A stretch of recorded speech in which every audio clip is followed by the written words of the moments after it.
All right. Well, good morning, everyone. Thank you for joining Tom and I. We're going to be doing a little coffee break, sharing some of the top trending stories. We got some good ones for you. Yeah, a lot of fun. Hopefully you enjoy them. Yeah. So starting off, we know graduation season is here, and you know what this means. Lots of heartwarming moments on stage. Just taking a look at this one right here. So this girl right here, that is her dad, who's the president of Clemson University, and at the ceremony, the daughter of the school's president walked across the stage and she jumped right into her dad's arms. And he struggled to keep his balance, and both of them fell to the ground. And the audience, of course, cheering. The university president laughed and helped his daughter, named Grace, stand up. And she is graduating from the school's Clemson Life program, which is a post secondary degree for students with intellectual disabilities. And I remember learning about this program. I think it's newer, but it's a really Could be. awesome program. And I've seen a lot of students come through it. And how special is that? That the president who oversees the university, and that's his own daughter.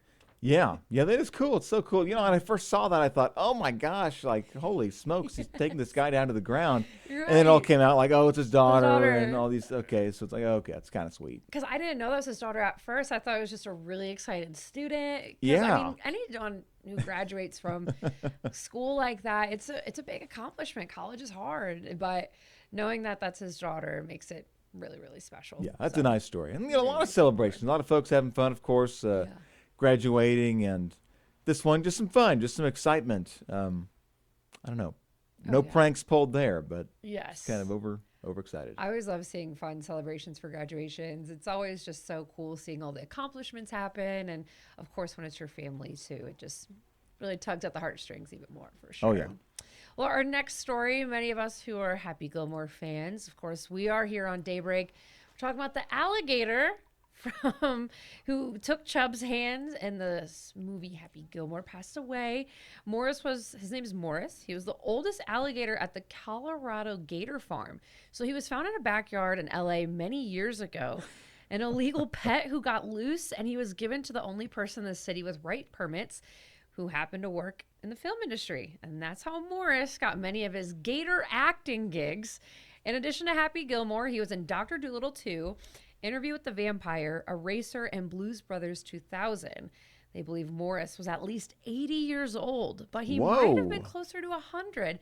And fun fact, Morris was actually forced into retirement after he tore up the set of the 90s sitcom Coach. I've never heard of that, but I think that's hilarious that that was their one and done. They're like, all right, you're retired. Yeah, I guess so. Man, what a fun. I'm just watching this video here. I It's hilarious. know. Funny seeing there's such a goofy, odd movie and so funny. Yeah, you couldn't Happy get away Gilmore without is throwing the one of my alligator. all-time favorite movies, and someone did a meme, of course, or like they showed the photo of when Happy is doing the scene where like Chubbs and the alligator, and I forgot who the other guy was, but they're waving to him at the end of the movie when he wins the game to Okay. save Grandma's house. Mm-hmm. Someone said that, wow, all three of them are finally in heaven together, and I thought that was so sweet. Yeah, was it? No, I was gonna say Bob Barker. It wasn't Bob Barker. No, who Although was he's up it? there too now. Yeah, Yeah. I know.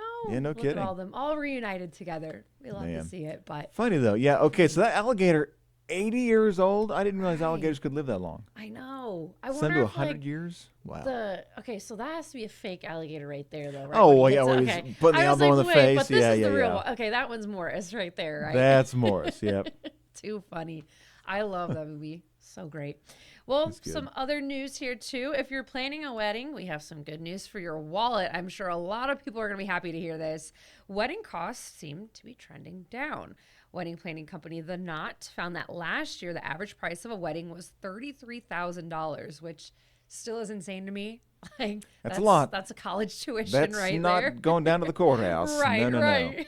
So this is actually $2,000 less than the year earlier. Researchers found the overall expense for couples' big days can vary widely depending on several factors, including the location, guest count, wedding style, and the number of vendors hired.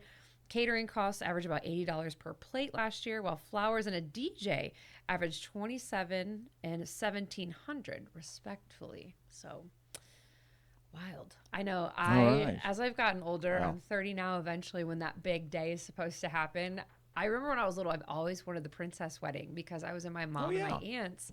I got to be the flower girl, and they got their big princess weddings. But now that I'm older, I'm like, I would rather just go to a beach and have a couple close family members and friends, save all that money, and call Yeah, it a good. small gathering Yeah, for the Luna wedding. right, absolutely. I Right. mean, it's just, I mean, don't get me wrong. Like, I love weddings so much. Like, if I wasn't in news, I would love to be a wedding planner. I think it's just so much fun. But Yeah. man, that is a lot of It's a money. lot. And you know what? Yeah. I had a friend of mine. So I've had two friends get married, I guess, the last year. Yeah, I yeah, went yeah. to both. And one of them had it at one of those wedding venues. You know, it's outdoor. You go in. It's like kind of this barn country kind of setting deal. Yeah. And then the other friend had it at the church, Yeah. at our yeah. church. And it was just kind of nice to be able to see, because they used to all be down at the church or at the courthouse. Of course. Then Yes. I guess 10 years ago, all these wedding venues started popping up, which are nice. They're great. Yeah. But you're going to pay some money going to those wedding venues. And hey, if Oh, you for go to a sure. church, man, it was comfortable. It was just fine. That's something almost to even, I didn't even think about that. I wonder to look into, especially if people are now going the venue route, our church is going to be cheaper. Yeah. I've always dreamed don't know. about my grandma, I believe, got married at, so I'm blanking on the name, but it's in St. Louis. It's a very beautiful Roman Catholic church downtown. Oh, I believe it was always pretty pricey, but Right. I'm wondering, Yeah. maybe is it cheaper now? I don't know. I don't know. I I mean, doubt it just because of the history with it. my but- friends, like it was their church, like they Oh, went yeah. there. Yeah, yeah. And so that probably made a big difference to it. But I don't know. Like, do Sure. churches, Yeah. if you're outside of the church, would they charge Oh, a that's fee right. to If you're use part their of the space? parish, I think you do. There I are don't know. certain prices, yes. Because I remember I don't my know. parish that we were part of. I think we had a certain. There was a whole process you have to go through as well. But I remember, I think it was cheaper if you were a part of the parish. Could or the be. And that church. would make sense if it was. Yeah, that Yeah. makes a lot of sense. But something to look into. But Yeah. My Good gosh, news. the average price still $33,000. right, I'm like Ooh. that is a degree. That's a lot, It's man. a lot of money. I would almost rather. I've seen a lot of trends too, where some people just get married at the courthouse to do a very smaller, intimate wedding, Yeah. and then the family will actually pay like a down payment on a mortgage or on a house. Well, I mean, good I'd grief. almost rather Yeah. take that instead. Because I mean, look at housing costs now and everything. And Yeah. Yeah. crazy. But again, I feel sometimes though, in this instance, you really can't put a price tag on your special day. You Maybe really not. can't. Yeah. Although, you're spending $100,000 on a wedding. Yeah, I couldn't Like, do that. I I would don't cap know. out. I feel like I would want to cap out. Oh man, 99. 99. No. I would think like I would not want to go over like 15 grand. Shoot, I wouldn't even want to go over like 10 grand. Yeah, that's a lot. But, you got to think there's a lot of food. There is the guests. The guests. The and venue is the big clothing. cost, I I mean, think, just- too. yeah. And then, of course, like your bridesmaid dresses, the hair, the makeup. Yes. Maybe if you count all of that into the cost, Yeah. 10 to 15, that might be a cheaper wedding. Yeah. Oh, I for don't know. sure. Doesn't sound that cheap, but Right. I where it actually is. looked into a while ago because I'm a big Cardinals fan, born and raised St. Louis. Oh, I yeah. wanted to get married at Busch Stadium. And it's actually a very reasonable priced package. And you get Yeah? married at home plate. And I think at the time, this was like 2023 Okay. when I was looking at a it. couple of years. And if you had like 250 guests, I want to say with everything, it was like $8,000. And I'm like, hey, that's in my budget. it's That's doable. under 10. Yeah. It works out. But I thought that was really cool. Some people do that. It's really neat. Yeah. Yeah. But those are Very some of our cool. stories we got for today. We'll have to come back again tomorrow, do another round of stories again. Send us some suggestions that you would like us to share or talk about, and we'll be back. Thanks for tuning in, folks.